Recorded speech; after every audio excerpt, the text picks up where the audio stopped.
Bienvenue à Crime Tonic, le podcast où l'on jase d'histoires judiciaires sans se prendre au sérieux. Je m'appelle Marie-Ève. Et moi, Nicolas.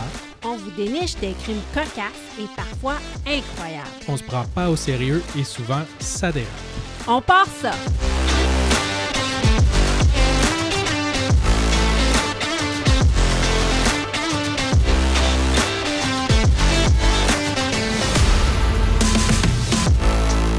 Saison 3, épisode 59. Cette semaine, mon champion reflète mal l'expression « quand la vie te donne des citrons, fais de la limonade ». Et moi, je vous parle de la prise d'otage à l'origine du syndrome de Stockholm. Bonne écoute!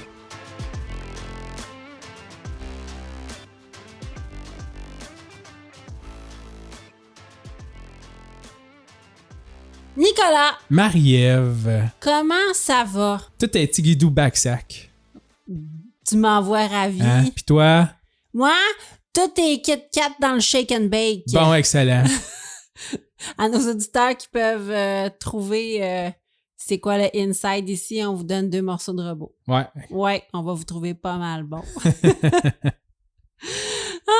Avant-dernier épisode, j'aimerais ça qu'on parle du fait que c'est notre avant-dernier épisode. De la saison. De la saison. Bien sûr. On fait 20 épisodes par saison. Ouais. Puis Prendre là, un petit break après, là. on prend un petit break, pas comme la dernière fois. Non, on s'est dit 6 semaines. 6 semaines de Ouais. break. Parce que dans ma super logique, je me Ouais. suis dit, on fait 20 semaines, Ouais. 6 semaines, Ouais. 20 semaines, Ouais. 6 semaines. Ouais. Fait que si tu fais 20 plus 6, ça fait 52. Puis il y a combien de semaines dans une année? 52. Bon! Là, j'ai pas regardé si ça tombe genre à Noël. Là. Tabarouette. Hein? T'es comme un prix Qu'on fait Nobel. 2 saisons par année. T'es comme un prix Nobel du calendrier. Je le sais. Ouais. Appelez-moi Google ou Léger ou... Nico Ski. GPT. Ouais, c'est qui là qui fait d'affaires de banque, là? Genre, Je sais pas. non? Je vais Non. aller faire mon CA plus. Hein? CPA. Qui fait des affaires de banque? Non, c'est un comptable agréé, là. Je peux dire Ah! CPA. CPA. Ouais. Oui, c'est vrai parce que tu sais bien calculer. ça. Exact. Ah! Oui. 20 plus 20 plus, Plus 6 plus 6. 6. C'est vrai. C'était très impressionnant. Appelez-moi. Good! Mon numéro est trop long, je le retiens pas par cœur. Il retient juste des 20, 6, 20. Alors... C'est la racine carrée de pi, mon numéro de téléphone. Ah! Et c'est niche. Mais Ouais. ça se peut. Je sais pas. Tu veux-tu nous parler de ton drink préféré ces temps-ci? Yes, parce que ma traversée du désert est terminée. Là. J'ai recommencé à boire. Comme tout être humain. Un peu, J'ai là. arrêté de me faire poser des questions dans les parties. T'as le droit de pas Pourquoi tu boire. bois pas? T'as le droit de pas boire. Ceci étant dit, on vous a parlé de notre amour pour le Vesper dernièrement. Ouais. On Et- a-tu fait ça un peu? Ouais, on avait Je perds parlé. la mémoire. Vas-y. Ouais, j'en avais parlé au dernier épisode. Et toi, parce que j'aime beaucoup le Vesper, t'es arrivé avec 2 bouteilles de Lillet Blanc. Ouais, parce que paraît c'est rare. Il n'y a pas beaucoup de SAQ qui en tenaient. Puis la seule personne qui travaillait à SAQ qui savait c'était où dans le magasin, j'étais allé voir, puis il en restait genre 3 bouteilles. Bon. J'en ai piqué 2. Fait que- Si j'en mais il y reviendrai a pas. d'autres SAQ qui en ont sûrement, là. Pas beaucoup. Pas beaucoup? Non, sur genre, je sais pas moi, 15 SAQ là, dans un rayon de 20 km. Là. Bon, ben là. Il y en avait comme 2. Bon, ben on vous en... Regardez sur Internet avant de vous présenter. Oui, regardez sur Internet. Et une Même fois, chose avec la Suze, je te dirais. c'est vrai que la Suze, Puis là, j'ai un beau drink pour vous autres qui a les 2 dedans. ça... Ben vas-y avec Hein? ton drink. Fait que dans un bar, ça se vendra au moins 36 piastres. C'est ça qu'on s'en fait à la maison. Ça s'appelle le Yuzu White Negroni. Donc, j'ai déjà un bon amour pour les Negroni, c'est très bon. Ah oui, puis c'est parce que aussi, on avait du sirop de yuzu Oui, qu'on s'est Écoute, fait donner. qu'on s'est fait donner en cadeau, que je pense qu'on peut mettre dans les Mai Tai puis dans les drinks du genre Tiki Drink. En tout Ouais, cas. très bon en passant. Oui, c'est super bon. Puis fait que j'ai cherché des drinks qu'on pouvait mettre du yuzu. Oui. Et là, jackpot, T'en as trouvé un qui, en plus, il y avait du lilet. oui, Puis en plus, que je pouvais finir ma bouteille de Suze. exactement. Donc, Yuzu White Negroni, 1 once de gin, 1 once de Suze, 1 once de lilet blanc, puis 1,5 de sirop de Yuzu. Mhm. On shake and bake avec de la glace. puis tu verses dans un verre avec de la glace. Pas la même glace. Pas la même glace. Tu prends une autre glace. De la nouvelle glace. Ouais. Ça fait un drink vraiment jaune flashy. Ouais, c'est la Suze qui fait ça. Là. Oui, puis c'est bon de la Suze. Ouais. Très difficile à trouver aussi. C'est quand même niche, là, je te dirais. C'est peut-être pas tout le monde qui aime ça. Là. Ben, ça fait une couple de personnes à qui j'en parle, puis ils connaissaient ça. Ouais. Puis ils aimaient ça. Ah. Donc, c'est un peu comme la chartreuse, c'est un peu particulier. Là, comme... Oui, c'est un peu particulier. Ouais. Oui, pour notre émission particulière. Parce que, juste vous dire qu'aujourd'hui, je l'ai dit dans l'intro, je parle de la prise d'otage à l'origine de ce qu'on a popularisé comme étant le syndrome de Stockholm. Ouais. J'avais vu parler de ça, mais mon cas était tellement complexe et long que je le fais en 2 épisodes. Ouais. Parce que là, je t'ai rendu à, mon Dieu, je sais plus combien de pages. Fait que ceux qui préfèrent les cas de Nicolas vont être un petit peu déçus que cette saison, il y a un cas de moins là, parce que tu vas faire l'épisode 59 et 60. Ah, mais mon Dieu, dans ce temps-là, tu sais qu'est-ce qu'ils peuvent faire?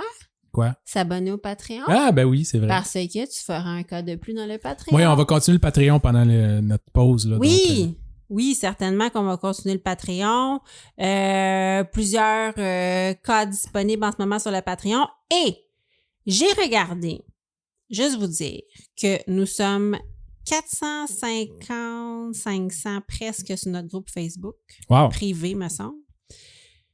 Et moi, j'ai une faveur à vous demander. J'aurais vraiment aimé ça que chacune des personnes sur notre groupe Facebook privé, que je nourris avec passion, que je réponds à tous les messages, et nous faire une petite review Apple Podcast. Ça nous aiderait. Un 5 étoiles, un petit mot gentil. Ça nous aiderait à monter dans l'algorithme. Ouais, c'est vrai. Oui, ça serait très gentil. C'est 500 personnes presque engagées et qui nous aiment. Même si vous l'écoutez pas là-dessus, ça prend quand même probablement un iPhone ou au moins un compte Apple. Là, donc, Ah oui. Ben, en tout cas, sur la plateforme sur laquelle vous l'écoutez, s'il vous plaît, un petit étoile, un petit suivi, ça va nous aider à être proposé quand les gens écoutent d'autres podcasts similaires. Ça nous aiderait beaucoup. Alors, est-ce que tu commences ton champion de la semaine? Alors, cette semaine, je me suis pris un petit champion, sachant que tu avais oui, un cas de feu. Un cas un petit peu plus long. Donc, venu directement de la Floride. Ah, on aime ça, les Floridamen. Hein, quelle source infinie de champions. Donc, notre homme indigné de s'être vu refuser un remplissage gratuit à un stand de limonade tenu par des enfants, l'homme de la Floride aurait agrippé agressivement la victime. Non! Adopté une posture de combat, il aurait menacé de la tabasser selon le rapport de police. Ben, un enfant? Oui. Non! Ben, c'est pas drôle, c'est une agression! Je sais, mais c'est... Ça n'a pas de sens! Mais quel con! Ah ouais. Oh mon Dieu! Donc, les enquêteurs indiquent que Steven Kusumano, 45 ans, qui, vous allez voir sur la vignette, n'a pas une tête d'enfant de cœur, se promenait dans un quartier de Clearwater vers 19h30, mardi le 1er avril 2025, lorsqu'il a aperçu un stand de limonade tenu par plusieurs enfants du quartier. Toujours d'après le rapport de police, Steven aurait acheté un verre de limonade, puis se serait mis en colère lorsqu'on lui a pas permis de remplir à nouveau son verre. Ben, faut-tu être gay? T'es pas chez Burger King? Ouais, le rapport dit pas combien il a payé. Là. C'est ridicule. Donc, Steven aurait alors saisi la victime par le poignet de manière agressive tout en adoptant une posture de combat, menaçant dans le fond la fillette qui allait la tabasser. Une fillette? Oui. C'est pas vrai! Ben, tu sais, ça donne pas l'identité de la victime. Là. Non, je sais bien. Mais partout, tu sais, ça disait tout le temps comme au féminin. Là. Ah ouais? Ouais. Donc, après l'incident, il aurait quitté les lieux à pied le plus rapidement possible, là, je pense, voyant... il s'est peut-être aperçu que c'était un petit peu ridicule, mais il s'est fait interpeller par la police assez rapidement. Tant mieux. Mais quel con. Ouais. Mon Dieu. Lors de son interrogatoire, Steven aurait admis tout de suite la vérité, dans le fond, toute la suite des événements, dans le fond. Affirmant, par exemple, toutefois qu'il avait agrippé la victime parce qu'elle l'avait insulté. Même à ça. Ouais. Puis le rapport précise pas non plus l'âge de la victime. Non, je comprends, mais je dis, t'as des problèmes de gestion de la colère, là. Oui, ben oui. Même si t'avais insulté, là, c'est un enfant. Là. Ben oui, mon Dieu. Même s'il dit « Monsieur, t'es gros, tu pues. » Ouais, c'est ça. Voyons donc, ça n'a pas de sens. Ah! Qualifié de vagabond par les policiers. Ah, ben c'était peut-être quelqu'un qui avait des problèmes de santé mentale. Ben c'est sûr, Ben, pour sûrement. faire ça, il faut qu'il y ait des problèmes de santé mentale. Que Steven a été inculpé pour voie de fait grave, accusation renforcée par ses nombreux antécédents. Ouais. En plus, hein, fait que c'est pas un enfant de cœur. Qui comprennent plusieurs condamnations pour voie de fait, pour intrusion, possession de stupéfiants, ivresse en public, agression armée, vol et trouble de l'ordre public. Ouais, c'est ça. C'est un malade, là. Ouais, C'est c'est un criminel, récidiviste, là. C'est ça. Pauvre enfant, sans doute, là, ils vendent de la limonade. Ben ouais, je sais. Tu sais, il me semble, tu fais ça, puis là, c'est supposé avoir une belle expérience, puis tu te dis « Oh, wow, l'entrepreneuriat, ça a l'air super. Ouais. » Puis là, T'as un bonhomme qui arrive, c'est effrayant. t'achètes un verre à 25 cents, il demande un refill, puis il te pète la gueule parce qu'il en donne pas. Là. Oh mon Dieu, notre enfant a déjà fait ça en plus. Ouais. Vendre de la limonade. Oh, j'aurais pas voulu que ça y arrive. Non, moi non plus. À la place de vendre la Silta, c'est pas cher. Elle faisait des avec des vrais citrons. Ah ouais. Ça a coûté une beurrée de Oui, citron. je sais. Ben oui. Ben là, c'était les autres parents qui payaient ça. On l'a su, nous autres, t'as déjà fait. Ouais, c'est vrai. Elle a dit « Oh, la maman, Paul est allé chercher 10 fois des citrons à l'épicerie. » J'étais là « Oups! » J'étais où pendant ce temps-là, moi? Ouais, c'est ça. Donc, détenu dans la prison du comté sous caution de 5 000 $, Steven a plaidé non coupable Ben, c'est sûr, il est et mon est gars. toujours en attente de la suite des procédures. Oh mon Dieu, mais quel con! C'est pas fort. C'est pas fort, mais merci pour ce champion de la semaine qui nous rappelle de checker nos enfants. Ça fait plaisir. Laissez pas votre enfant tout seul avant Ouais. la limonade sur le coin de la rue. Et on devrait pouvoir faire ça. Oui. Faites-le, mais checkez-le un petit peu. Ouais, c'est ça. Gardez au moins un œil. Mettez-y une GoPro. Ah non, mais donnez-y du pepper spray. Ah oui. S'il y a un monsieur qui est pas content, tu pepper spray, Ouais. monsieur. Ou un monsieur qui demande des affaires un peu bizarres avec sa limonade. Ouais, exactement. No, on veut pas ça. Pas dans mon quartier. No. Et donc, ton cas, Oui, ton ton Stockholm. Ouais, et moi, je pensais faire un petit cup. Après ça, je me suis dit, je pourrais faire une découverte pour le Patreon parce qu'on apprendrait des choses avec Ouais. ce cup. Parce que mon but, c'était de savoir... Je me suis vraiment demandé ça venait de où le syndrome de Stockholm. Et je vais vous expliquer. De Stockholm? Oui, ça vient de Ça Stockholm. vient de- Ça vient de Stockholm. Mais après ça, je me suis demandé pourquoi ça s'appelait comme ça. Ouais. Et là, je me suis dit, je vais juste regarder, puis tu sais, je vais comme le dire, tu sais, dans un découverte, un épisode de 15-20 minutes sur Patreon, c'est quoi le syndrome de Stockholm. Et là, je suis tombée sur une histoire, là, de feu. Ben ouais, c'est ça. C'est long. Hein? Oui, c'est long. Donc, on va le faire en 2 parties. Donc, je commence avec ma première partie aujourd'hui. Allons-y. Et Allons-y. j'ai nommé ma première partie, c'est pas vrai, je leur donne jamais de titre à mes parties. Donc, c'est la première partie. J'ai nommé première partie. Partie 1. Ah, c'est bon ça. Partie 1. OK, aujourd'hui, je te parle d'un drame très particulier qui s'est déroulé en 1973 à Stockholm, en Suède. Ce drame est celui à partir duquel la communauté scientifique a, pour la première fois, vraiment observé ce qu'on a appelé le syndrome de Stockholm et qui fascine encore aujourd'hui. Un drame surprenant et tragique. Et j'ai trouvé ça super intéressant. Donc, une petite définition. Le syndrome de Stockholm désigne le fait qu'une victime puisse être empathique avec son bourreau. Ouais, son bureau. Non, son C'est dur le retour hein, au bureau. Oui, c'est ça. D'être empathique avec le monde. Là. Exactement. Empathique avec son bourreau, qu'elle le comprenne et même qu'elle adopte son point de vue et éventuellement le défende. Ouais. On peut voir ce phénomène même dans le cercle familial, ce que je ne savais pas. Qu'est-ce que tu veux dire? Un enfant qui défend son parent, qui n'a pas un bon comportement. Ah, OK, ouais. Ouais. Ou le syndrome de la femme battue, Ouais, qui ouais, va ouais. revenir vers son agresseur. C'est pas la même chose, mais Non, c'est ça, c'est pas exactement. c'est pas mais- exactement pareil. On parlait plus de l'enfant qui défend son parent OK. agresseur. Mais la situation où l'on parle généralement du syndrome de Stockholm est une prise d'otage ou un enlèvement. où la victime en vient à éprouver de l'attachement psychologique envers son bourreau, qui souvent lui était inconnu avant les événements. On s'entend? Ouais. À moins que ce soit quelqu'un de connu dans le monde interlope. Là, mais oui, effectivement. C'est ça. C'est un inconnu, mais je veux dire... C'est ça. On peut l'avoir vu à télé parce que c'est déjà fait arrêter. Là, mais... Oui. Puis on parle souvent du syndrome de Stockholm lorsque la victime, par exemple, avait l'opportunité de s'échapper et a choisi de ne pas le faire. Ouais. Souvent, c'est ça. Pour plein de raisons, hein. Tu sais, des fois, elle a peur, des fois... Peut-être qu'elle mange mieux qu'à la maison. Non, je penserais pas. Non? Non. Elle dort plus, peut-être? Non. T'sais, pas d'enfants. C'est comme des vacances. Imagine toi te faire enlever. T'es logé, nourri. T'as pas besoin de torcher personne. C'est sûr que si je me retrouve kidnappée à l'abbaye Saint-Benoît... Ouais, c'est ça. Personne parle, c'est tranquille.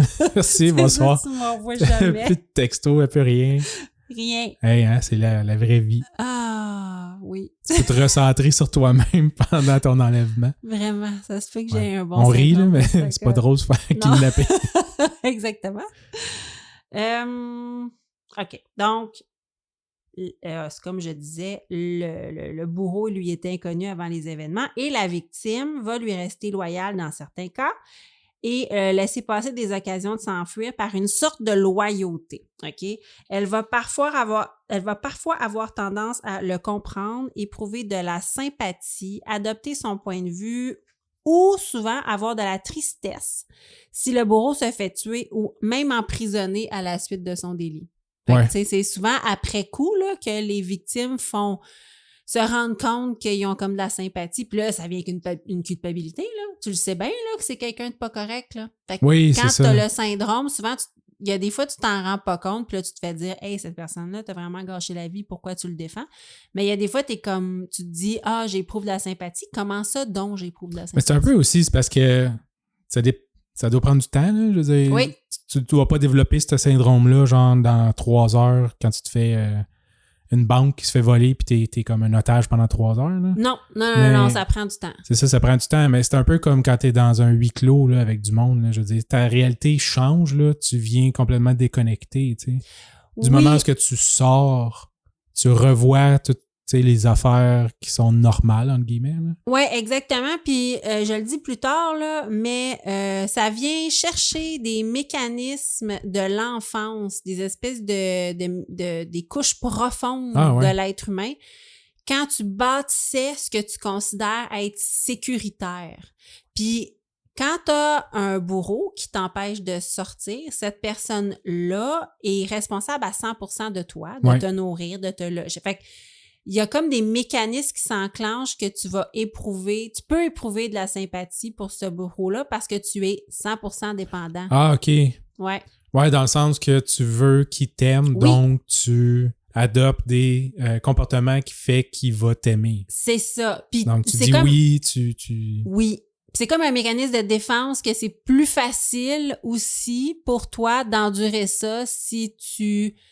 et sympathique à la cause au lieu de toujours combattre.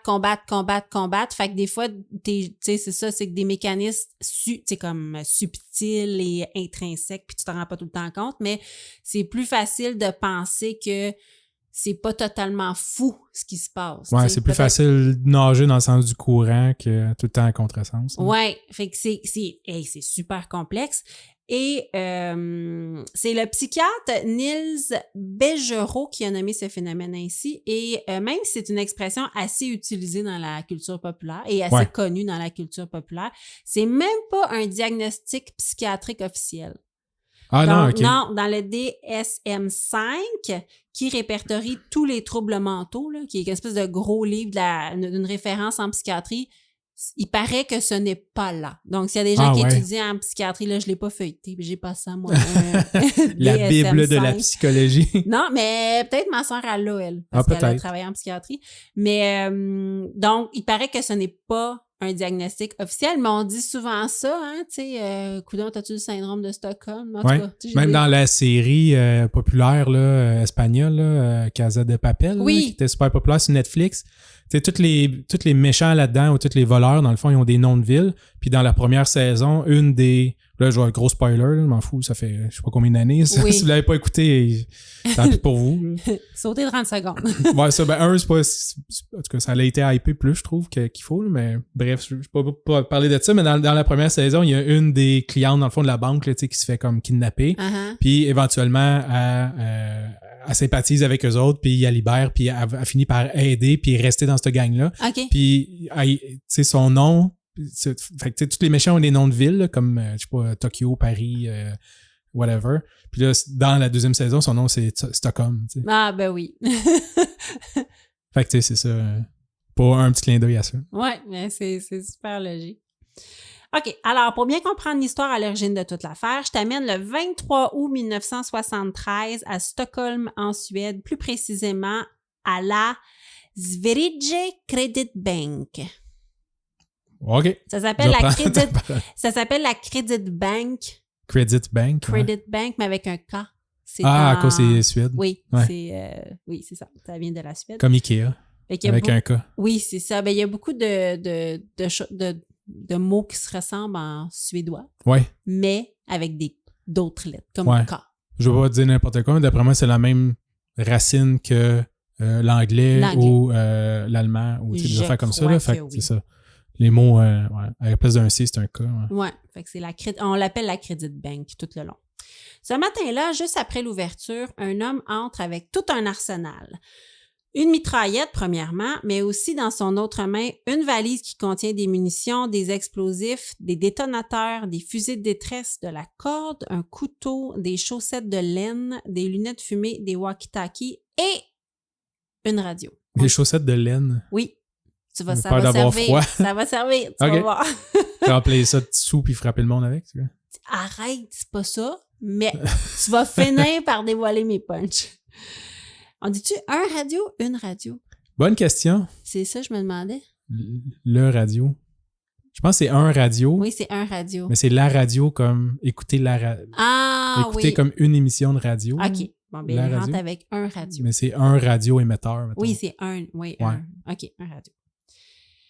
L'homme est déguisé, OK? Il porte des gants, mais aussi des lunettes provenant d'un jouet pour enfants. Là. Ça ne fit pas du tout avec sa face, d'après moi. Une perruque brune et sa moustache et ses sourcils ont été teints en noir. Il y a aussi du rouge sur les joues. Donc, il est vraiment comme très déguisé. L'homme... c'est Pennywise qui rentre à la banque, ça? Genre. OK. C'est bizarre. L'homme entre dans l'espace principal qui compte plusieurs clients et environ 40 employés. C'est une énorme banque. Ouais, c'est la Credit Bank. C'est la Credit Bank. Immédiatement, il tire au plafond, provoquant un vacarme et une chute de débris de plâtre et de verre. Ouais. C'est de une mitraillette quand même. Birgitta, OK? Faut pas que je me trompe. C'est Brigitte, ça, en suédois? C'est ça, c'est Birgitta. Ah ouais. Birgitta Lundblad travaille à la banque depuis une dizaine d'années. Elle pense immédiatement à une attaque terroriste. Son existence vient d'être chamboulée. Tout juste avant les coups de feu, la jeune femme se demandait si elle allait profiter de son heure de dîner pour faire un peu de magasinage pour ses 2 petites filles. Mais elle comprend maintenant que son jeudi matin ne sera pas ordinaire. Ah, OK. J'allais dire, elle était à genre 2 jours de prendre sa retraite. Là. Non! C'est tout le temps ça qui arrive, là, comme dans les films. Là. Non, c'est une maman de 2 jeunes enfants. Ah, OK. Toujours avec la mitraillette en main, l'homme déclare en anglais « The party has just begun ». Bon. En anglais. Une partie de la foule se rue au sol. D'autres personnes courent vers la sortie. Naturellement, c'est le chaos.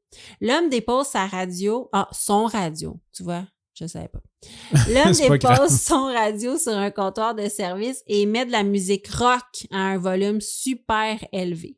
La radio servira à se tenir au courant des nouvelles judiciaires. L'homme veut savoir ce que les médias diront de ses exploits en temps réel. Bientôt, tout l'intérieur de la banque résonne de musique agressante. Christine Enmark, 33 ans, sténographe, regarde l'homme sans comprendre son plan. Elle témoignera plus tard. J'ai cru qu'un maniaque était entré dans ma vie. J'ai cru voir quelque chose qui ne pouvait arriver qu'en Amérique. Ah ouais. Même à ce moment-là, elle s'est dit « Ah, c'est tellement violent que ça pourrait juste arriver en Amérique. Ouais. Comme si la Suède était... C'est vrai, hein? ouais. Mais on pense pas à ça dans ces pays-là. Là. Non, c'est ça, comme si elle était pas sujette à vivre ça. C'est en quelle année? 73. 73, ouais, OK. Mais c'est vrai, tu sais, aussi, quand tu penses... C'est con, mais tu sais, tous les films, les affaires qu'on écoute, souvent, c'est américain. Oui. Fait que tu sais, tu vois toutes les... Pow, pow, pow. Ouais, c'est ça. Tous les films, toutes les Bonnie and Clyde, toutes les affaires comme ça, c'est tout le temps américain. Fait que tu sais, t'as tout le temps l'impression que ça se passe juste aux États-Unis. Là. Oui, puis tu sais, ces pays, la Suède, la Suisse, la Norvège, ça a tout le temps été considéré comme des pays où est-ce que la paix règne, qui sont super avant-gardistes, puis tu sais, il n'y a pas d'infusion de violence et tout. Fait que, puis je savais pas ça datait de quand, mais là, même en 1973, tu sais, elle a le premier réflexe, c'était « Oh mon Dieu, tu sais, pourquoi ça se passe ici? » Généralement, tu as des crimes où il y a de la pauvreté, puis du monde qui ont de la misère à manger. Fait que finalement, ils finissent par faire ça parce qu'ils sont désespérés. C'est pas des pays comme ça où il y a tant... En tout cas, je suis pas allé souvent. Là. Non. Mais tu sais, que t'entends pas nécessairement qu'il y a de la misère là-bas, tu sais, c'est des pays assez de gauche, là, ce qui est très, très socialiste. Là, puis avant-gardiste aussi. Ouais. L'homme donne une corde à un autre employé, ordonnant d'attacher les mains et les pieds de la femme. L'employé, terrifié, s'exécute. Sur le sol, Christine regarde Brigitta, la maman des 2 fillettes, que je te parlais tantôt, attachée de la même façon, étendue à ses côtés. Une 3e employée sera aussi attachée de la même façon. Une caissière du département des monnaies étrangères de 31 ans, se nommant Elizabeth Holmgren. L'homme déclare haut et fort qu'il veut parler à la police. Son souhait sera rapidement exaucé puisque la banque est munie de plusieurs alarmes silencieuses dissimulées à plusieurs endroits stratégiques qui ont été activées dès que les coups de feu ont retenti. Ouais, encore là, j'étais surprise de... Je trouve que c'est une technologie des boutons panique. Non. Pas tant? Non, ça fait longtemps. Oui, j'en doute pas. Quand je travaillais dans un fast-food en 2000 ou même avant, il y en avait, mais là, c'est 1973. Ouais, mais tu sais, à la limite, c'est facile de faire des trucs comme ça qui appellent quelque part. Là. OK. À la limite, ça peut juste être, je veux dire, de façon rudimentaire, là, ça peut être juste une ficelle que tu tires qui sonne une cloche dans quelqu'un qui est au sous-sol puis qui appelle la police. Là. T'sais, ultimement, oui, là, non, mais là, non, c'était vraiment comme un signal envoyé aux policiers. Mais je trouvais ça impressionnant en 1973. Mais maintenant, c'est parce que ça marche par Internet. Oui, tout ça, oui. Là, dans le temps, ça devait juste appeler. Oui. Puis ça va faire comme un signal. Puis ils savaient que c'était la Credit Bank. Oui, c'est ça, exact. Mais quand même, c'est impressionnant. Mais c'est toi qui disais que ces pays-là étaient avant-gardistes. Ben, tout à fait. C'est quelque chose. Le premier à se rendre sur les lieux est Morgan Rylander, un policier en habit civil qui faisait de la patrouille dans le coin. Il va entendre l'appel de service sur la radio et il va arriver à la Credit Bank où il rentre direct par l'entrée principale et se retrouve face à face avec la mitraillette du cambrioleur. Non, il ne savait pas que c'était un appel d'urgence. Il rentre par la porte d'en avant. Ben lui, il a comme vu un bouton panique. Tu sais pas si l'agresseur est encore là. Tu sais, qu'est-ce que tu veux faire? Puis il est en habit civil, il faisait juste la patrouille. Ouais. Fait qu'il rentre, tu sais. Tu sais pas si ça, c'est juste un bouton panique. Ça peut être une crise de cœur. Ça peut être un policier, il se goroche. Là, ce qu'il voit, c'est 3 otages ligotés sur le sol. Ouais. Tu sais, en partant. Quand même du culot faire ça tout seul. Là. Oui, vraiment. Moi aussi, c'est rare qu'on voit ça, là. Oui, très. En anglais, l'homme armé lui demande s'il est un policier. Ce à quoi Morgan Rylander va répondre par l'affirmative, mais le cambrioleur souhaite s'entretenir avec un policier haut gradé. OK. Alors Morgan lui dit qu'il va y en trouver un, parce qu'il y a comme une mitraillette pointée sur lui. Et il va se diriger ensuite vers le premier étage où sont les bureaux administratifs. Les policiers ont déjà pénétré par l'arrière, puis ils sont en train d'établir un genre de poste de commandement au premier étage. Dans la banque? Dans la banque. Ah ouais? Oui. Un second, il est quand même tout seul, le gars. Là. Ouais, c'est ça. Fait d'après moi, ils font comme une genre d'embuscade-ish au 2e étage pour le le surveiller. Ouais. Un second policier, l'inspecteur Eigenman Wapperfall, se tient en haut des escaliers et vise le malfaiteur avec son revolver derrière une grosse colonne en marbre, comme je te disais. Birgitta l'aperçoit et va crier complètement paniqué « Don't shoot! » Ce qui l'a trahi, naturellement. Ben oui, c'est pas niaiseux. Ben oui, ben là, elle a eu peur qu'elle était ligotée au sol. Elle était déjà envahie du syndrome de Stockholm. Non, elle a juste eu peur parce qu'elle voyait qu'il visait puis elle était comme au sol attachée, là. Donc, ça l'a trahi. Le voleur va lui demander au monsieur qui le vise « Qui êtes-vous? » Ce à quoi le policier répond « I am a police officer, drop your gun. » Le cambrioleur, écoute, ça ne l'impressionne pas, il va tirer en sa direction et va le toucher à la main. Wow. Oui, il est loin.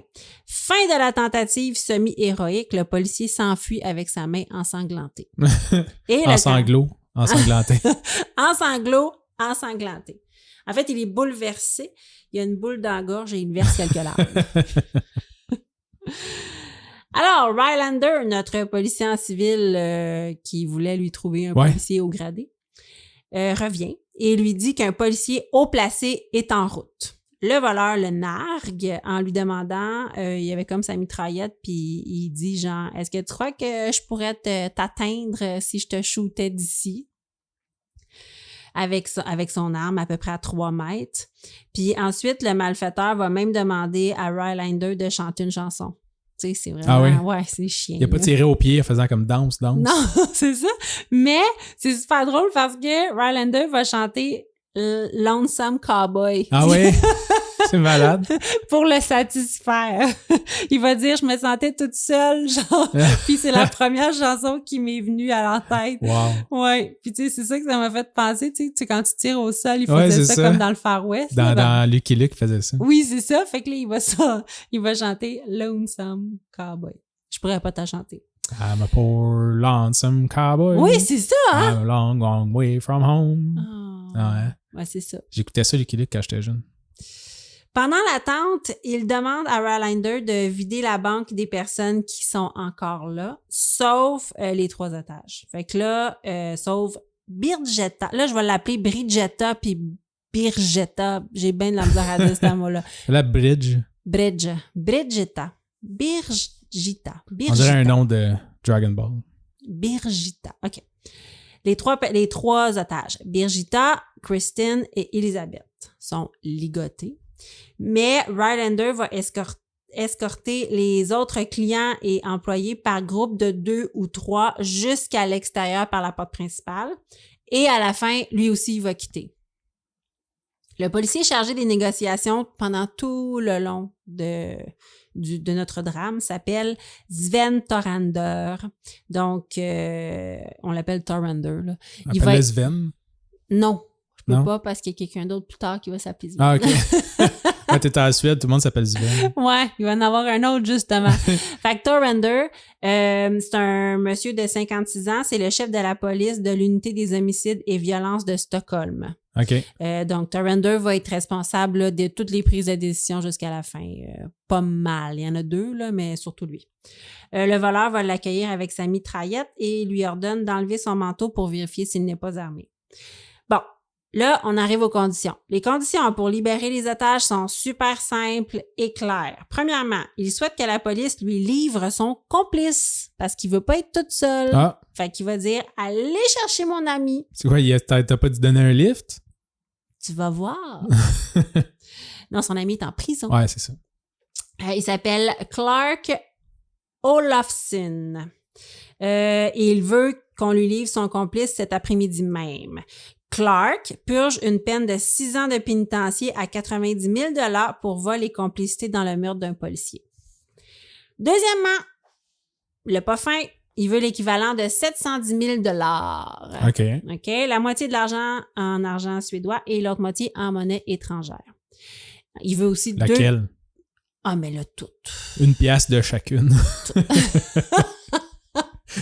C'est super long. Tu sais, quand il change la marge, là. Je veux $1 en toutes les autres monnaies étrangères. Oui, exactement. Il veut 2 pistolets et il veut une voiture pour s'enfuir avec les otages et son complice. Fuite pendant laquelle tous porteront des casques et des gilets pare-balles. OK. Okay? Parce qu'il sait Faut pas très savoir bien. c'est qui. Pour pas se faire tirer dessus. Ah, OK. Parce que s'il passe sans les otages, il va se faire tirer dessus. Ouais. S'il part même avec les otages, il a peur qu'on vise le conducteur. Fait qu'il veut que tout le monde porte Ouais, des c'est ça. casques et des gilets pare-balles. Le voleur est convaincu que ses demandes seront rapidement remplies, OK? Premièrement, parce que la culture suédoise déteste la violence. Et aussi parce que présentement, il y a une campagne électorale qui bat son plein. Puis les autorités voudront pas de scandale. Ah, OK, Puis ouais. il va vraiment avoir des élections dans genre 3 semaines. Puis c'est vraiment pas le temps que cette prise d'otage-là dure longtemps. Fait que lui, il se dit que ça va être short and sweet. Ouais. Les demandes sont transmises au premier ministre Olof Palme, Monsieur Palme, qui refuse catégoriquement que le malfaiteur quitte l'endroit avec les otages. Ce qui porterait, selon lui, un grave préjudice à l'ordre social. Les autres demandent, peut-être, Ouais. mais quitter l'endroit avec les otages, no que no. Oui, on tente aussi de négocier puis d'échanger la venue de son complice contre le relâchement des otages. Ouais. Mais s'il y a son complice puis qu'il n'y a plus d'otages, ils vont juste C'est ça. leur tirer dessus. Fait que le voleur prend une otage à la gorge et lui enfonce sa mitraillette dans les côtes en guise de refus. Ouch. Oui, la police aurait aimé avoir plus de latitude pour mettre fin au drame, mais elle doit s'en tenir aux directives du premier ministre qui prend les décisions et tenter de limiter les dégâts parce qu'on est en pleine campagne électorale, comme je t'ai dit. Ce que l'on appela le bank drama, avec un T à la fin, le bank drama, Dramat, fut le premier de ce genre à être diffusé à la télé en direct. La population entière était rivée à son écran. Ouais, parce qu'il n'y avait pas de chanteur masqué dans ce temps-là. Non! Ça prenait quelque chose de bon à la télé. Ben, c'est ça. Fait que le monde écoutait ça. Il écoutait une caméra. Puis là, il n'y a pas de caméra à l'intérieur. Fait que c'est juste comme des caméras, des présentateurs qui disent, là, il s'est passé ça, puis qui filment la banque. OK. Là, la prise d'otage a commencé vers à peu près un peu après l'ouverture, là, vers 10h, 10h30. À 4h de l'après-midi, Clark Olofsson, le complice tant attendu, est escorté par l'arrière du bâtiment et arrive au 2e étage de la Credit Bank où la police a établi son quartier général le temps de la crise. Fait que la police est toujours au 2e étage. Il sait pas, lui? Oui, qu'est-ce que tu veux qu'il fasse? Ouais, il peut pas... Il est vraiment entouré, là. Oui, il est entouré, oui, effectivement. On va lui enlever ses menottes à Clark, puis on va l'amener aux escaliers pour se rendre au rez-de-chaussée. Il va reconnaître presque immédiatement un ancien co-détenu avec qui il a passé du temps en prison, Jan Erik Olsson. Fait qu'on va l'appeler Jan Erik, parce que là, on a Olofsson puis Olsson. Fait qu'on va l'appeler Jan Erik le pas fin, puis là, c'est Clark qui vient d'arriver. Et là, il va dire « Oh, it's you! » qui va s'exclamer. Les deux hommes vont se saluer en suédois. C'est la première fois que Jean-Éric, notre malfaiteur du début, utilise le suédois. Jusqu'à là, il avait utilisé l'anglais. C'est vrai, hein? Il avait utilisé l'anglais avec un accent américain pour berner les autorités. D'ailleurs, les autorités, à ce moment-là, ne savent pas encore il est qui. Puis tu sais, Clark a juste dit « Oh, it's you », mais ils savent pas encore c'est qui. Les deux hommes se retirent pour aller converser en privé. Ce que les autorités ignorent en ce moment, c'est que Clark... oui, c'est ça. Ce que les autorités ignorent, c'est si Clark était au courant qu'il allait venir ou si Clark était au courant que Jean-Éric allait faire ça, on le sait pas. Mais on sait cependant que Jean-Éric a été hébergé par une amie de Clark pendant les 2 semaines précédant la prise d'otage. OK. À partir de ce moment, Clark devient partie prenante de l'événement et va participer activement aux négociations. Puis il va aider son ami Jean-Éric. Pendant une ronde de surveillance, Clark trouve un jeune homme caché dans un débarras. Ah non. Qui s'appelle... Quelque chose sonne. Sven. Ah, Sven. Oui, c'est Sven. C'est lui mon Sven, oui. Alors, Sven, 25 ans, un grand gaillard blond, devient officiellement le 4e otage. Et quand Clark va lui dire « Bon, viens prendre une bière avec nous. » Parce qu'il a été caché là. Jean-Éric, par contre, il est pas content d'avoir un 4e otage, surtout un homme. Il va y dire immédiatement, nous ne voulons pas de héros ici. Ouais. Il a peur que vu que c'est un homme de 25 ans qui essaye de jouer... C'est un Suédois en plus, fait oui. que, il doit faire du MMA, genre, puis... Ah, tu penses? Non, je sais pas. Le toupette dans le vent, puis il est full musclé. Ouais, c'est ça. Ah, peut-être. Il va l'interroger aussi un peu, Sven, puis il va apprendre qu'il a réussi à se servir d'une mitraillette lors de son entraînement militaire. Fait que là, Jean-Éric est encore plus sur les nerfs. Là. C'est ça. Mais en même temps, il se cachait dans un placard. Hein. Oui, tu vois bien. S'il a voulu faire le héros, il l'aurait fait avant. Là. Ah oui, puis on va voir que Sven... Non, c'est pas quelqu'un qui a le goût de jouer les héros. Mais il sait quand même qu'il va falloir qu'il tienne à l'œil ce jeune homme parce que ça pourrait compliquer les choses. Alors, nous avons maintenant 4 otages. Sven, qui est arrivé le dernier. Il en a laissé partir beaucoup. Oui. Il en a juste gardé 4. En même temps, c'est ça. C'est dur de contrôler 25 personnes. Oui, puis il faut tes checks, là. Ouais. C'est ça, exact. Alors, Sven, qui est arrivé le dernier. Sven a eu ce travail grâce à sa maman, qui trouvait que son fils chéri mettait trop de temps à trouver sa voie. Ah. Elle est haut placée, elle, je pense au gouvernement, quelque chose de genre. Puis là, elle a dit, je suis tannée que tu te cherches, tu vas aller travailler à la banque, Sven. En fait, il pense qu'il n'a jamais souhaité être là, en fait. Il capote pas tant. Mais finalement, il aime ce travail plus qu'il l'aurait cru au départ. Fait cocasse, chaque fois qu'il va se décourager durant la prise d'otage, il se souviendra que l'idée de travailler à la banque n'était pas son idée, puis il va trouver ça réconfortant. Il va faire, je sais pas comment ma mère elle va prendre ça, hein, de savoir qu'elle m'a trouvé une job puis que je suis en danger. Il venait de commencer, tu sais, sa job c'était de mettre genre les jours sur le calendrier où c'était marqué genre 3500 jours depuis la dernière prise d'otage. Tu sais. Exactement. Ben, t'es obligé de recommencer à zéro. Oui, 0 jours depuis la dernière prise d'otage. Alors, je t'ai parlé de Birgitta, maman de 2 petites filles de 3 ans et de 18 mois, qui vit à 30 minutes de Stockholm avec son mari, ingénieur civil. Employée depuis 10 ans, Birgitta est travaillante et elle aime son travail et à chaque fois qu'elle imagine le futur, elle le voit dans cet emploi. Christine, tant qu'à elle, regrette d'avoir pris cet emploi. Elle a seulement dit oui parce que c'est le premier emploi qu'elle a déniché après qu'elle a quitté son village minier natal pour suivre son petit ami, qui lui avait eu une très bonne offre d'emploi. Fait qu'elle l'a suivi. C'est l'amour que tu veux-tu. Ayant réalisé après 3 ans et demi que cet emploi n'est absolument pas pour elle, elle allait poursuivre ses études dans les prochains mois pour devenir travailleuse sociale, puis elle gardait cet emploi-là juste en attendant que l'école commence. Puis je te rappelle qu'on est le 23 août, ça commence bientôt l'école. Très bientôt. Oui, très bientôt. Elisabeth, elle allait faire des cours d'été. Eh oui, exactement. Elisabeth, caissière de 21 ans, est à l'emploi de la banque depuis 14 mois. Petite blonde aux yeux bruns, Elisabeth voulait aussi quitter la banque à l'automne pour suivre ses études en soins infirmiers. Bon, ils disent tout ça, mais dans le fond... Ben non, mais c'est vrai. S'il n'y avait pas eu de prise d'otage, peut-être qu'il n'aurait pas dit ça. C'est vrai, effectivement. Alors, nous avons Christine et Elisabeth qui, eux autres, ils veulent juste aller à l'école puis ils font comme « Hey, j'y étais presque ». Ouais, c'est ça. Puis Birgitta qui adore son emploi puis qui est une maman de des enfants. Et Sven qui se dit « Hey, Colin, que ma mère sera pas contente ».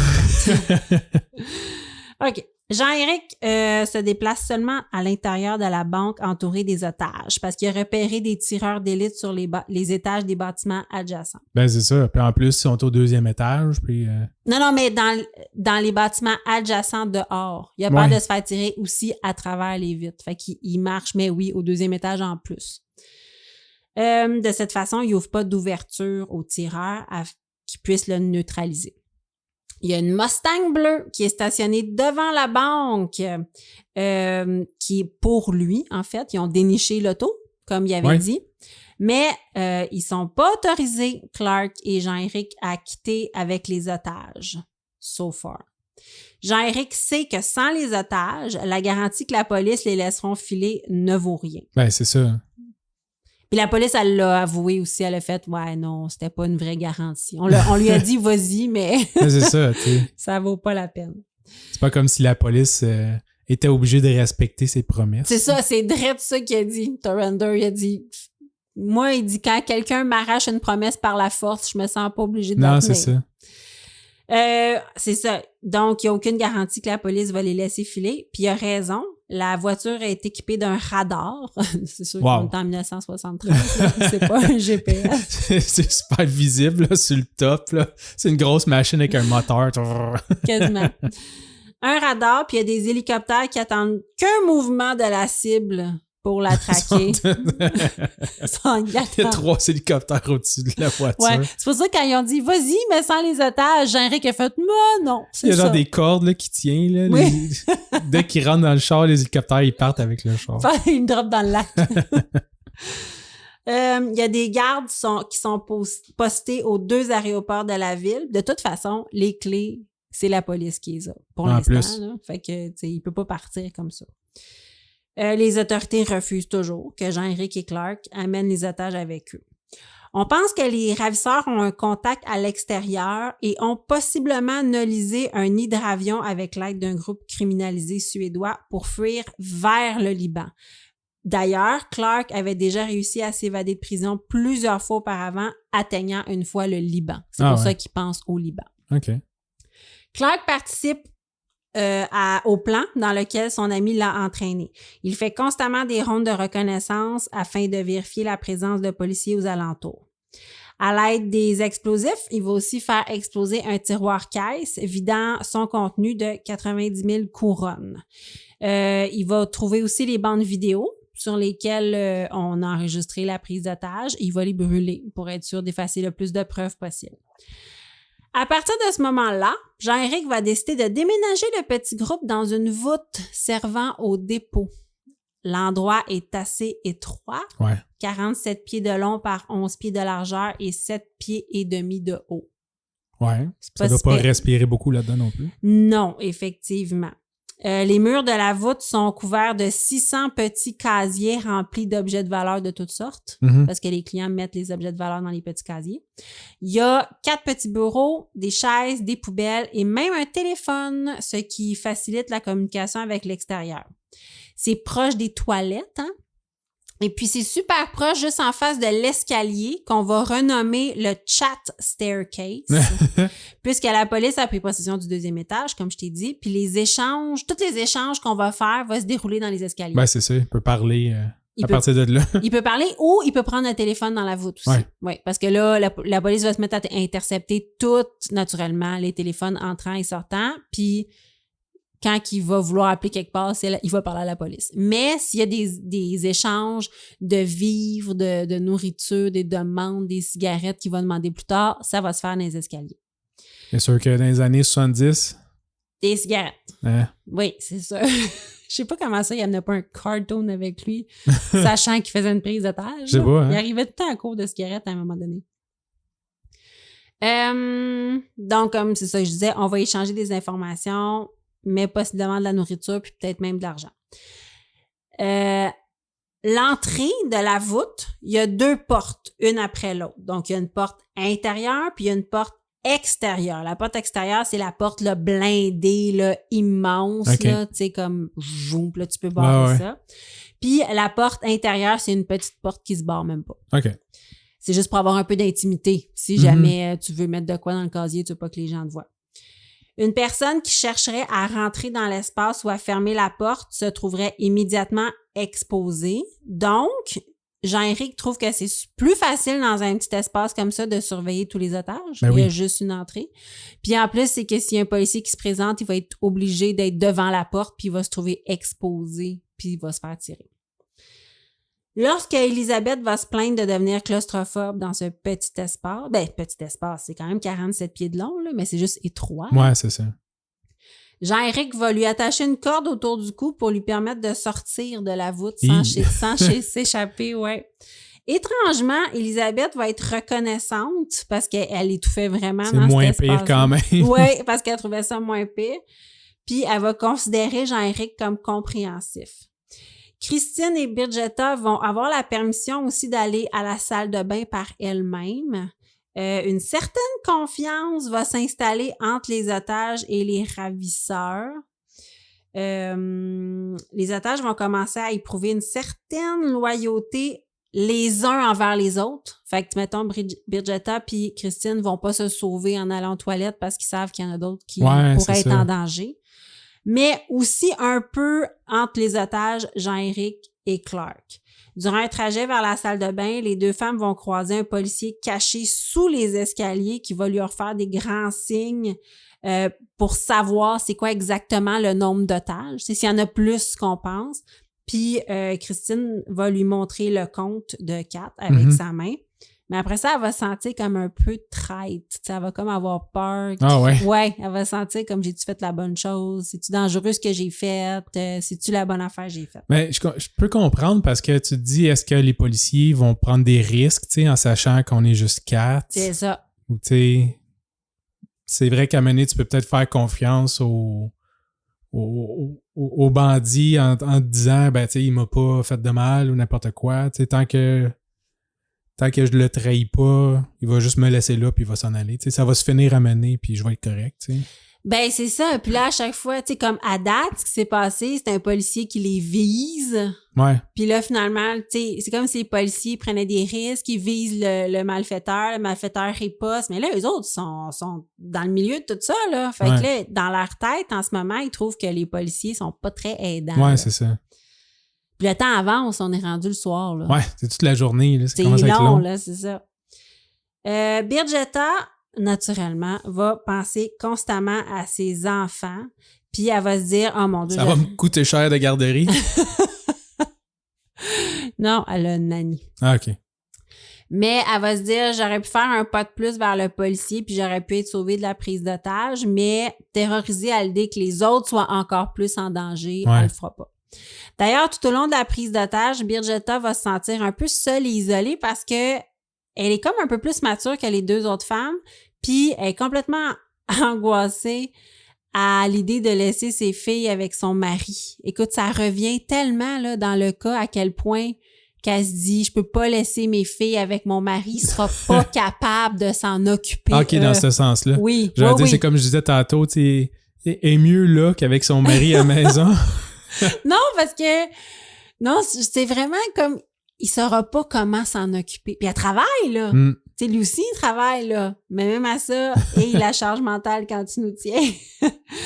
Elisabeth et Christine, elles vont entretenir un lien particulier. Puis Bridgetta va se sentir un peu à l'écart. C'est pas la fin du monde, mais elle est un peu à l'écart. Elle est mère, elle. Ouais, c'est ça. Puis tu sais, quand t'es mère, tes amis sont mères. Tu peux avoir des amis pas d'enfants. Non, c'est ça. Bon, les autorités vont se bouger les fesses un peu. Ils vont lui remettre l'équivalent de 355 000 $, mais Jean-Éric va refuser le paiement parce que les billets sont 99999 puis les numéros de série se suivent parfaitement. Ah, fait que là, il sera pas capable de passer cet argent-là ailleurs. Exactement. Ça facilite leur traçabilité. Je me suis toujours demandé ça, parce que si j'allais retirer 50 000 $, moi, là, dans ma banque, là, ouais. Est-ce qu'ils vont me donner des billets neufs avec des numéros de série qui se suivent? Je le sais pas. Ça me met-tu dans la merde? Mais non, ça te met pas dans la merde parce que ces billets-là sont pas recherchés. OK, parce que là, il serait flagué ces numéros-là. OK. Ces numéros-là seraient flagués puis il n'y aurait pas moyen de les dépenser. OK. Là. Ouais, c'est ça qui arrive. Mais parce qu'ils pensent vraiment que si c'est tous des numéros différents, ils n'auront pas eu le temps, genre, de les noter avant d'y donner. Ah, je pense pas, non. Mais ils feront pas ça. Justement, il y a... Je sais pas. Non. Je pense que ça serait plus incognito maintenant. Ah ouais? Ben, en fait, c'est ce qu'il va leur demander. Là. Il va réclamer des billets usés. Puis la police va tenter de ramasser la même somme, mais à l'aide de billets légèrement abîmés et usés. Tu sais, parce que si tu lui donnes des comme nouveaux billets de banque, là, ça veut dire que tu dis à tout le monde dans les médias, si vous voyez un billet de banque commence par 39642, appelez-nous. Puis commence tout par 39642. Ouais, je suis pas mal sûr que tu peux aller au Canadian Tire, passer un 20$, ils vont pas le checker. Là. Non, effectivement, mais tu demandes 350 000$. Ouais. Tu vas pas, c'est pas pour aller au Canadian Tire. Là. Ben, t'as pas le choix de t'acheter oui. Une poêle à m'amener. Oui, je sais, mais après ça, quand ils vont le trouver, ils vont essayer de le tracer, puis de le tracer, puis de le tracer, tu sais. Même si c'est le Canadian Tire, quand il va faire son dépôt, il va être flagué. Fait que là, ils vont savoir qu'il est allé là. Puis ils vont savoir qu'il est allé là. Puis ils vont pouvoir le suivre partout. Il n'y a pas de carte Interac. Là. T'es obligé de payer avec ça. Là. C'est quand même 1977. Là. Ouais. 73. 73. À un moment donné, ils doivent pas avoir tant d'informatique qui suit les billets de banque. Là. Non, je pense pas qu'ils ont d'informatique, là, effectivement. Bon, Jean-Éric va aussi permettre aux otages de contacter leurs proches durant la journée de jeudi, la première journée. Christine va réussir à parler à sa mère. Sa mère est tellement paniquée qu'il faut que ce soit Christine qui rassure sa mère. Ça arrive souvent. Elisabeth va pas réussir malheureusement à rejoindre personne de sa famille. Puis Birgitta, tant qu'à elle, ne pourra rejoindre que la femme de jour qui appelle, qui est la nanny. OK. Et super déçue, Birgitta va lui demander de faire le message à son mari qu'elle va rentrer tard. Oh non! Ouais. En soirée, puis elle va lui donner des instructions très claires et précises afin qu'il réchauffe le repas aux enfants. Puis lui donnant comme détail, faudrait que tu mettes du beurre avec le poisson, s'il te plaît, sinon les petits mangeront pas. Oh my God! Ouais. Ben, un ice pack dans le lunch de demain. Ça, c'est mon genre. Puis elle va raccrocher complètement bouleversée, puis c'est Jean-Éric qui va la consoler. Parce qu'elle pleure, puis elle se dit comme « Il sera pas capable de faire le souper. » Oh my God. Écoute, il est soit complètement incompétent ou elle est control freak. Moi, je pense qu'il est incompétent. Peut-être un petit peu des deux. La vérité se situe peut-être dans le milieu. Je le sais pas. Je te dirais que je le sais. Et elle paniquait tellement tout le long que ses enfants étaient dans une mauvaise posture avec leur père, là, que j'ai comme... Qu'est-ce qu'elle fait avec? Je sais pas. Mais écoute, il reste que les deux travaillent. Parce qu'elle est rendue à cet âge-là, tu sais, se trouver un nouveau mari avec 2 enfants, c'est pas évident. Les deux travaillent, puis il est pas foutu de leur faire à souper, là. Ouais, mais peut-être qu'il est super bon. Au pire, il commanderait de la pizza, il y a une nanny qui est capable de payer du take-out. Effectivement. Mais en Suède, le take-out, je sais pas si c'est bon. Hein. Je sais pas. DoorDash. DoorDash, c'est quoi en suédois? Je sais pas. Avec un K. Ouais, c'est ça. Rajoute un K à gauche pas à droite. Bon. Avant la fin de la première journée, Jean-Éric et Clark avaient réussi à obtenir des autorités 355 000 en coupures usées, de la nourriture, des cigarettes, un briquet. Mais il leur était toujours interdit de quitter le bâtiment avec les otages et les autorités refusaient catégoriquement de le laisser faire. Il décida donc d'appeler le premier ministre directement, M. Palm, en personne. Jean-Éric répéta cette exigence, quand il l'a eu au bout du fil, ouais. Là, dans la voûte, il y avait un téléphone. Et devant le refus de l'homme politique, il commença à s'en prendre à un otage, juste pour que l'otage fasse des sons puis qu'il fasse un peu paniquer le premier ministre. Ouais. Donc, le premier ministre entendit Elisabeth gémir d'effroi à l'autre bout du fil. Le malfaiteur lui dit qu'il y avait 1 minute pour changer d'idée, puis commençait à compter, mais à 15 secondes de la fin, il va raccrocher le téléphone. Bon, le petit groupe tenta d'être le plus confortable possible dans la voûte, tout en tentant de suivre les directives de Jean-Éric et Clark. Elisabeth fut désignée pour occuper une position de garde à l'entrée de la voûte, bien assise sur un fauteuil avec un sac contenant une grande charge explosive à ses pieds. Wow! Ouais. C'est un peu freakant. Comme système d'alarme de fortune, on avait placé une chaise entre les deux portes avec une espèce de bouteille de soda vide qui tenait en équilibre. Ouais. Comme ça, si ça bougeait, ça tombait. C'est ça. Fait que si quelqu'un bougeait ça tombait. La police, si la police, c'est ça, voulait pénétrer dans la voûte, la chute du contenant allait les avertir. Jean-Éric se tenait aussi tout près, sa mitraillette à la main. Puis l'air était super froid dans la voûte, mais Jean-Éric essayait de rendre tout le monde confortable. OK. Le vendredi matin, ils ont passé la nuit donc. Le vendredi matin, 2 hommes descendirent les escaliers. Un policier et un civil qui ne cessaient de crier « Cage, cage, I am your brother ». Les policiers, qui tentaient toujours d'identifier Jean-Éric, l'avaient confondu avec Cage Henson, un braqueur de banque notoire. Il était sûr que c'était lui. Ils avaient donc amené son frère afin d'essayer de l'amadouer. C'est pour ça que son frère criait en descendant « Cage, Cage, I am your brother ». Wow. Ouais. OK. Mais attends, le frère de Cage, il a pas essayé de l'appeler avant? Il a pas appelé son frère, faire non, comme... parce qu'il est en fuite. Ah, OK. Fait que là, il savait pas il était où. Fait que là, ils ont appelé sûrement son frère. Ils ont dit, où ton frère? Puis on dit, on sait pas, il est en cavale. Ah, OK. Puis là, il a fait, ben là, on pense qu'il braque une banque. Viens-t'en, puis essaye de le convaincre de se rendre. Mais là, Jean-Éric va tirer sur les deux hommes. Parce qu'il est comme, what the heck? Puis les autorités vont en déduire qu'il fait fausse route. Ouais, je sais pas. Fait cocasse, Kaj Jensen va entendre l'histoire dans les nouvelles. Il pensait que c'était lui puis que c'était pas lui. Il est caché en Hawaï puis il est outré que la police ait pensé qu'il était l'auteur de la prise d'otage. Il va donc téléphoner à la police et pour rectifier le tir, plaidant qu'il ne ferait jamais une chose aussi débile qu'une prise d'otage. Comme toute réponse, la police va le faire extrader et le remettre en prison. Non! Ils l'ont trouvé? Ils l'ont trouvé. T'as vrai. Il a fait, by the way, j'étais en Hawaï. Ils ont fait, ben bouge pas, on va venir te chercher. Je sais. C'est ça. Il est bien con. Oui, mais j'ai trouvé ça drôle. J'allais dire au pire, il a jamais vu de film. Là. Tu sais, quand t'appelles la police, il faut que tu parles pas plus que genre 56 secondes là, parce que ils vont pouvoir comme retracer ton appel puis savoir t'es où. Puis là, tu sais, j'imagine la conversation. Mais vous êtes bien cave. Ah non, c'était pas toi? Non. Ah, comment ça, t'es où? Ben, en Hawaï. Je suis au Four Seasons à Hawaï. Il faut quand... Oh, fuck. Les polices, on s'en vient. Ils sont toutes partis de la Credit Bank. Ouais. Ils sont allés chercher l'autre. Ils sont allés chercher Kaj. Puis l'autre, il est comme « I'm your brother! » Oui, c'est ça. Puis là, il se fait tirer dessus. Pauvre gars! C'est chiant, Il est ça. peut-être même pas dans le monde criminel. Il se fait réveiller. Il quitte sa femme, ses enfants. Oui. Je vais aller voir mon frère. Il est en train de voler une banque puis il se fait tirer dessus. Hey, pauvre gars! Ah, Jean-Éric, au départ insulté par cette ruse de la police, va comprendre l'ensemble de la bévue en lisant les journaux que la police elle-même va lui livrer les lendemains. Ayant très mal dormi, naturellement, parce que, tu sais, il y a des otages à surveiller, il va réclamer ce matin-là de la laiterie pour plus de confort. Wow! Bon, l'enquêteur principal va ensuite demander d'examiner les otages pour s'assurer de leur bonne santé. Les autorités voulaient rassurer les proches des victimes. Sûrement que le mari de Birgitta venait de se catcher qu'il y avait une coupe de souper, puis il paniquait. Il fallait qu'il fasse un souper plus qu'une fois.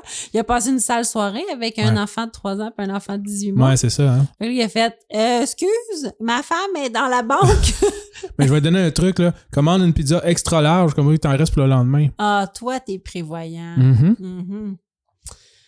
Bon, l'inspecteur constata non seulement que les otages allaient bien physiquement, mais aussi qu'il régnait une certaine camaraderie dans la banque.